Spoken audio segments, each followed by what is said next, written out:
మరణాన్ని పొంది పునరుత్థానుడై తిరిగి మూడవ దినాన్ని లేచాడండి. ప్రియమైన దేవుని బిడ్డలారా, మరి ఆయన మతాలను మార్చే దేవుడు కాదు కానీ మనుషులను మార్చే దేవుడు, బ్రతుకులను మార్చే దేవుడు, స్థితిగతులను మార్చే దేవుడు. ప్రియమైన దేవుని బిడ్డలారా, వ్యాధిగ్రస్తులను స్వస్థపరిచేవాడు. ప్రియమైన దేవుని బిడ్డలారా, ఆయన సర్వ సంపన్నుడు, ఈ లోకానికి రాబోతున్న మహారాజు అయి ఉన్నాడు. ప్రియమైన దేవుని బిడ్డలారా, ఏంటనంటే మనందరమును కూడా చేయవలసిన పని ఒకటే, ఆయన యందు విశ్వాసం ఉంచిన ఎడల మీరు రక్షించబడతారు.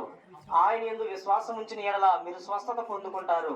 ఆయన యందు రక్షణ, నీతి, యథార్థత కలదు. ప్రియమైన దేవుని బిడ్డలారా, ఆ పరిశుద్ధుడైన దేవుడు మరి మనందరి యొక్క పాపముల నిమిత్తము, శాపముల నిమిత్తము బలిగా అర్పించబడి మూడవ దినాన్ని తిరిగి లేచినట్లుగా ప్రియమైన దేవుని బిడ్డలారా లేఖనాలు తెలియపరుస్తూ ఉన్నాయి. ఈ దినమందు ఆయనను గూర్చిన ప్రకటన మీకు తెలియపరచడానికి మేము వచ్చి ఉన్నామండి. రేపటి దినాన్ని మహా శుక్రవారము. ప్రియమైన దేవుని బిడ్డలారా, యేసుక్రీస్తు ప్రభువారు మానవాళి యొక్క పాప